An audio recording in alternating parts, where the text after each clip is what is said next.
कि इसको खद्दड़ की साड़ी गजी का लेगा और हाथ में एक लाठी दे दो, ये खेतों पे काग उड़ाएगी।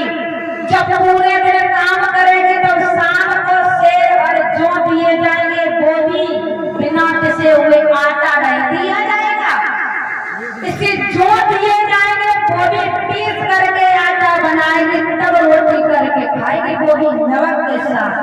इसे सब्जी नहीं मिलनी चाहिए कभी भी। बारी पत्नी धन्य है, इतना कष्ट उठाने के लिए तैयार हो गई। आज अपन लगे अगर कोई स्त्री होती तो या तो दूसरी जगह चली जाती और या तो अपने मैके चली जाती, कितना कष्ट नहीं उठाती माता है। धीमे धीमे समय व्यतीत होता चला गया। रानी उतर के बोला में से महलों में चली। एक दिन नहीं, 2 दिन नहीं, 6 महीना बीत गए। छोटी वाली रानी के साथ में राजा को रहते हुए इधर खेतों पे काम उड़ा रही है बड़ी वाली रानी।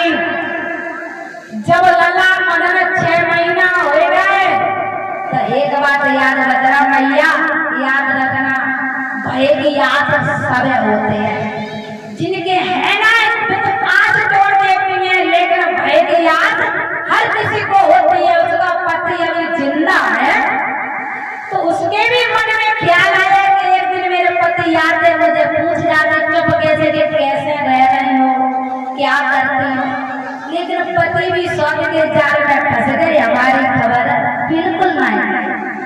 तो एक रात में मैया रात के 12 बजे मरने के लिए चले, आत्महत्या करने के लिए। एक बात और बताए महाराज परीक्षा, ऐसा दिमाग हर किसी इंसान का हो जाता है कि आत्महत्या करना, लेकिन दिमाग से काम लेना चाहिए।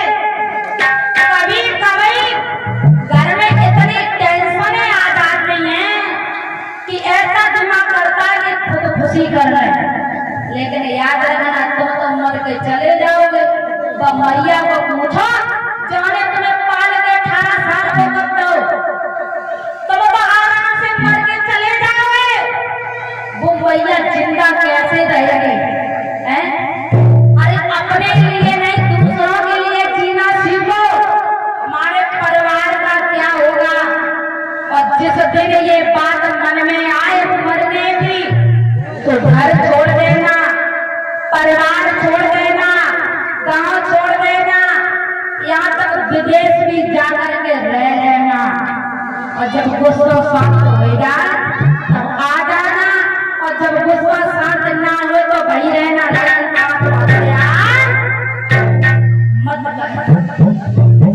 कम से कम घर वाले जब जाने के जहाँ यहाँ लगा हुआ तो जिंदा है, जहाँ कहीं भी हमारा बेटा होगा तो जिंदा। याद रखना, कभी भी आत्महत्या मत करना, घर छोड़ देना, कभी बताना। और इधर मैया आधी रात के 12 बजे पे जिस समय मरने को चली है तो मन ही मन में अपने पति को प्रणाम किया और कहा है कि पिया, मैं तुम्हें बगैर पूछे कभी घर से बाहर कदम नहीं रखा। मैंने तुम्हें बगैर पूछे कभी घर से बाहर कदम नहीं रखा, लेकिन आज माफ कर देना, मैं तुम्हें बगैर बताए मरने जा रही हूँ, वो भी अब मुझे पे जिया नहीं जा रहा। क्या बोली है मैया?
आज भगवान के प्यारे भक्तों, मैया रोते रोते एक अंधे कुएं के पास पहुंची है और जैसे ही कुएं में छलांग लगाने को तैयार भई, एक बात बताए मैया, मैं इस व्यास गद्दी पर बैठ कर एक बात कहने जा रही हूँ। अगर इंसान कोई मरने जा रहा है आत्महत्या करने, तो जिसकी मौत आ गई उसे तो कोई बचा ही नहीं सकता।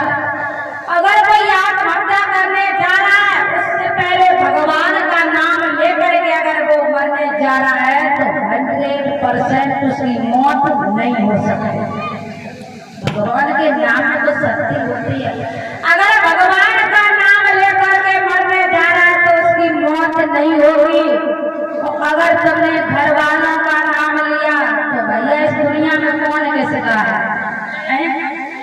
आज मैया ने जैसे ही भगवान को नाम लेके और छलांग लगानी चाहिए, उसी समय देव ऋषि ने पीछे से कलाई पकड़ ली।